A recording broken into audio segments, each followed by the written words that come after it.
现在是风季，你确定你能进沙漠？风季？我一年四季都去过沙漠，我不知道什么叫风季。那就谢谢你了。不要客气嘛。眼前这个男人不仅是个隐藏的高手，还是本剧的灵魂人物。男人名为安利满，人送外号沙漠活地图，可现如今却被关在派出所里，只因为他上个月给一帮洋鬼子做向导，去沙漠寻找一处遗迹，可最后只有他一个人逃了出来。当地的派出所怀疑他谋财害命，于是便把他扣了下来。不是我不管他们，是人家不要我了吗？老胡一眼就看出此人颇有手段，于是给他办理了保释手续。可这家伙前脚刚放出来，态度就发生了180度的大转变，不仅漫天要价，而且用各种借口拖延时间。我们什么时候能出发？有钱就好说了嘛，很快就可以出发了。很快是什么时候？2个月以后吧。等2个月，风季就过去了。是的嘛，现在是风季，风大了进沙漠是要死人的。直到这时，大家才反应过来，这家伙之所以说风季能进沙漠，就是想让他们将自己保释出来。王胖子哪里能咽下这口气，当即嚷嚷着要把他重新送进去。在胖子他们的威逼利诱下，安利满只好带着众人出发。可考古队的小鸡仔根本不知道沙漠的危险，他们不仅将这次考古行动当作旅游，甚至还用弥足珍贵的水来洗手。眼看水资源越来越少，胡八一赶忙让安利满寻找水源。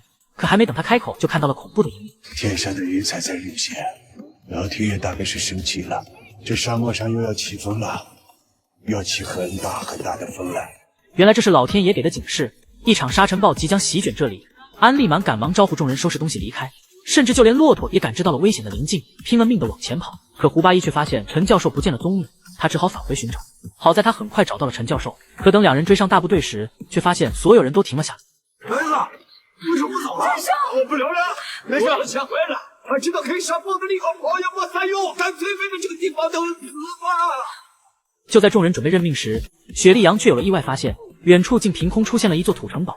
众人见状赶忙跑了过去，并在沙尘暴来临的一刻躲了进去。虽然这里看起来很破，但好在能抵御风沙。可就在他们放松警惕以为安全时，一位专家却发现了许多白骨，甚至还有更多的埋在地下。于是在职业本能的驱使下，老胡和胖子赶忙往深处挖，没想挖到了一个古怪的石像。众人哪里见过这种东西，当即准备挖出来仔细研究一番，却没想下一秒就有无数蚂蚁从眼睛里爬了出来。雪莉杨看到这一幕后脸色大变，是沙漠行军蚁，能把人啃成白骨。这么厉害吗？你可别吓我们！说不是会让你们挖的吗？说不是会让你们挖的。眨眼功夫，地上就隆起一个沙包，紧接着无数红色蚂蚁涌了出来，众人立马陷入一片混乱，当即收拾东西准备离开。而胡八一为了掩护众人，一铁锹将火堆拍散，这才减缓了行军蚁的攻击速度。可等他拉着雪莉杨撤退时，却发现自己已经被蚁群包围。好在胡八一比较机智，他拉着雪莉杨跳上了房梁，随后从破损的屋顶逃了出来。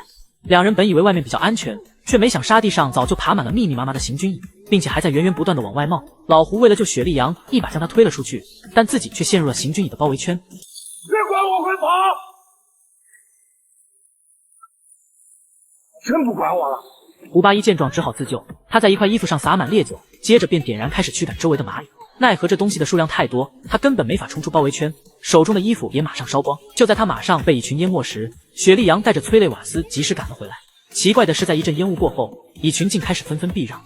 原来这里面有辣椒粉的成分，行军蚁哪里遭得住这种魔法攻击，只好乖乖的让出一条逃生路。随后众人继续出发，没一会就发现了一个古怪的窑洞。为了找到水源，铁三角立马钻了进去。